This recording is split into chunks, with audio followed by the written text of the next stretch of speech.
Everyone, मेरा नाम है सीरत बाजी and right now I am pursuing masters in English literature. मेरा 4th सेमेस्टर चल रहा है। तो अगर मैं अपने बारे में बताना स्टार्ट करूं कि मुझे किस चीज़ के लिए जाना जाता है या कुछ लोग हैं जो मेरे किसी काम को बहुत पसंद करते हैं, तो वो है कि मैं डिबेट्स करती हूँ, मैं पोइट्री लिखती हूँ। उस चीज़ से थोड़ा सा जो है लोगों की निगाह में आई हूँ ज़्यादा।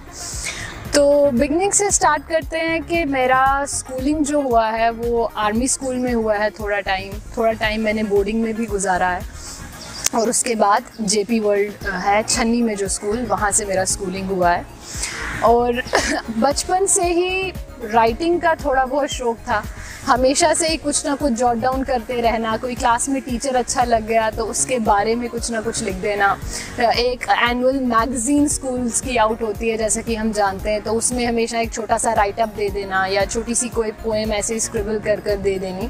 तो इस तरह से राइटिंग का सिलसिला स्टार्ट हुआ और बोलने का हमेशा से पैशन था। कभी सीनियर्स को देखा ऑडिटोरियम में बैठकर कहीं स्पीच करते हुए तो एकदम से फैसिनेशन कि नहीं यार, मैं भी इस तरह से बोलना चाहती हूँ। उस तरह से वो एक जो बीज आप कह सकते हैं वो सीड सो हुआ था कि yes I also want to speak like that with that confidence and all. तो वो चीज़ डिबेट्स में पार्टिसिपेट करना स्कूल टाइम से स्टार्ट कर दिया। फिर आगे बढ़ते बढ़ते जब कॉलेज में एंटर हुई, और वो भी बहुत इंटरेस्टिंग स्टोरी है कि मेरा 11th में I don't want to take up sciences. मेरा इंटरेस्ट नहीं था बिल्कुल भी साइंस की तरफ, and I always wanted to like do something in humanities and like that. But मेरे पापा चाहते थे कि मैं मेडिकल एटलीस्ट 12th तक कर लूँ। तो मेरा एक कह सकते हैं आप उनके साथ एक साइन हुआ था ये कि पापा मैं 12th तक मेडिकल रखूँगी ओनली ऑन वन कंडीशन, अगर उसके बाद आप मुझे JKCET एंट्रेंस होता है, आप मुझे वो नहीं प्रेशराइज़ नहीं करेंगे कि मैं वो दे दूँ। तो उन्होंने कहा fine, I want pressurise, you do whatever you want to do, but till 12th आपको रखना है साइंस। तो 12th तक रख लिया। उसके बाद फिर wanted to go in humanities, और इंग्लिश में ज़ाती तौर पर बहुत इंटरेस्ट था, हमेशा से ही था, क्योंकि बचपन से ही जैसा है कि मैं राइटअप लिटरेचर से बहुत मोहब्बत थी। सिर्फ इंग्लिश नहीं, उर्दू रख लें, हिंदी रख लें, तो लिटरेचर के लिए एक एफिनिटी थी मेरे अंदर, एक पैशन था मेरे अंदर। तो इसलिए मैंने इंग्लिश लिटरेचर चुना। एंड उसी साल otherwise I would have gone out, but तब मुझे पता चला कि जम्मू में भी इंग्लिश ऑनर्स है, सो आई जॉइंड इट। कॉलेज के टाइम पे I got very good opportunities, I would say. I'm very thankful to the faculty in the Gandhinagar Women College because I've done my graduation from there only. तो बहुत supportive faculty है, plus वहाँ आकर मुझे पता चला कि जो आज तक जो स्पीच वगैरह मैं स्कूल में करती थी, एक थोड़ा सा कन्फाइंड होता है, वो इतना बड़ा प्लेटफॉर्म नहीं आपके पास होता। But when I started representing my college, then I realised कि नहीं, this is something very big. आपके पास बहुत बड़ा प्लेटफॉर्म आपको कॉलेज दे रहा है and you only have to like display your skills. तो वहाँ से वो स्टार्ट हुआ, started participating in debates. Jammu university में डिस्प्ले योर टैलेंट होता है। That was my first year in college, I remember. With my teammate we won the overall trophy, so that was a very big thing for me, and slowly and steadily I like continued to climb that ladder। एक event, दूसरा event, फिर north zonal होते हैं यहाँ पर silver rolling trophies. Governor जब NN Vohra sir थे तो काफ़ी जगह इंस्टीट्यूट किया है उन्होंने। तो I won that in Jammu university also. I won the team trophy in SMVDU Katra also. I went to Kashmir also, वहाँ पर भी ये होता है। तो I had won quite a few prizes by then, and then I had like developed that confidence in me that no I can speak, and somewhere I was, this was something that was, किसी मुझे वो contentment मिल रहा था that no I am doing something जो मुझे सच में खुशी दे रहा है, और वो था स्पीच। और उसके साथ साथ साइड बाय साइड में पोइट्री लिखती थी। तो मैंने डिस्प्ले योर टैलेंट में पोइट्री का भी इवेंट होता है, वहाँ भी पोइट्री करना स्टार्ट किया। I won prizes there also. तो I realise no I can write well, maybe I can write well because people are liking it. तो उस हिसाब से ग्रेजुएशन ख़त्म हुआ। So my parents wanted that maybe I should sit and study for civil services. So this is very important thing I would like to share with you all कि बहुत से हमारी ज़िंदगी के बाज़ औक़ात ऐसा होता है कि हमारे पेरेंट्स हमसे कुछ चाहते हैं कि हम ये करें, हम वो करें, और आप चाहते हैं कि नहीं आप कुछ और भी ट्राई करें। तो ये बड़ा एक, specially when you are out of, firstly जब आप 12th करके निकलते हैं, एंड सेकेंडली जब आप कॉलेज से बाहर निकलते हैं, तो यू आर वेरी कन्फ्यूज्ड कि क्या ये मेरे लिए सही है या नहीं है। अलबत्ता मेरा ग्रेजुएशन इंग्लिश ऑनर्स में था, तो मुझे masters, I wanted to complete my masters, my parents wanted that I should sit for civil services, but मैंने कहा नहीं, जब at least I will complete my studies till masters, उसके बाद I can think of something else.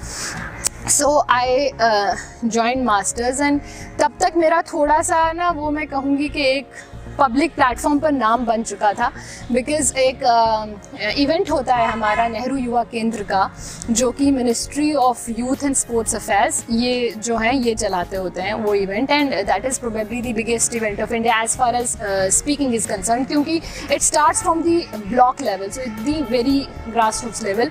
तो block level, district level, state level, national. So I won block level, district level पे भी first आया, स्टेट लेवल पर भी first आया, and then I would say कि stars favored me by the grace of Almighty. मैं nationals में भी मेरा first rank आया, and then I was selected to represent India as a delegate in the Kingdom of Bahrain. So I would say it was in 2017 when I was 19 years old and I represented my country at an international platform, which was a very big thing for me because only 4 people were selected from all over India to represent the country there, and I was one of them, and I was the youngest amongst them, I would say. तो मेरा international event एक हो चुका था, मैंने university join कर लिया, और उसके बाद यहाँ पर भी अपनी जो इंग्लिश लिटरेचर है तो पढ़ाई अपनी जो है वो कंटिन्यू की, और साथ साथ में डिबेट्स कंटिन्यू रहे. जोनल्स जीता, एक और नेशनल्स जीत लिया जिसमें इलोक्यूशन में भी मेरा प्राइज़ आया, प्लस डिबेट में तो गोल्ड मेडल आया नेशनल लेवल पर. और अब उसके लिए again I am selected for representing India at the South Asian universities festival which is going to commence on 23rd of this month only. तो I am going there at the university of Kurukshetra, तो वहाँ पर मेरा representation होगा, I will be representing India. तो इस तरह से ये चीज़ चलता रहा. साइमल्टेनियसली आई थॉट कि I can not leave my studies at the back front. नहीं, मुझे स्टडीज़ को भी करना है, बिकॉज पेरेंट्स चाहते थे कि मैं सिविल्स ज्वाइन कर लूँ और सिविल्स के लिए एटलीस्ट प्रिपरेशन स्टार्ट कर लूँ, बट मैंने चुना कि मेरे को मास्टर्स भी करना है because I wanted to complete my studies. तो मैंने थोड़ा सा पढ़ाई की तरफ भी उस चीज़ को मोमेंटो जो है वो बना कर रखा.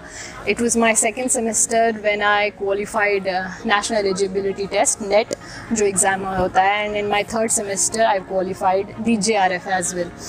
तो अभी मेरा मास्टर्स मुकम्मल नहीं हुआ है, नेट JRF अल्हम्दुलिल्लाह हो चुका है, और masters is on the verge of completion I would से, because just 2 months are left, 2 to 3 months are left when I'll be out of the university as a student of master's program. And उसके बाद इंशाल्लाह आगे का I'll definitely get myself enrolled in a research program, and side by side I'll see what the future holds for me. तो जितना भी मैंने अपनी ज़िंदगी से इस वक्त तक सीखा है, अगर मैं अपने साथी लोगों को या फिर जो आजकल यंगस्टर्स हमारे हैं, मैं उनसे अगर कुछ कहना चाहूँगी अपनी, हालांकि अभी तो ज़िंदगी शुरू ही हुई है, अभी आगे बहुत सारे मरहले पार करने, बट उनसे मैं इतना ही कहूँगी कि लाइफ में कभी भी ख़ुद को कन्फाइंड ना रखें, कभी भी इस तरह से ख़ुद को ना बनाएं कि ये आपका दायरा है और आपको इस दायरे में सिमट कर ही सब कुछ अचीव करना है.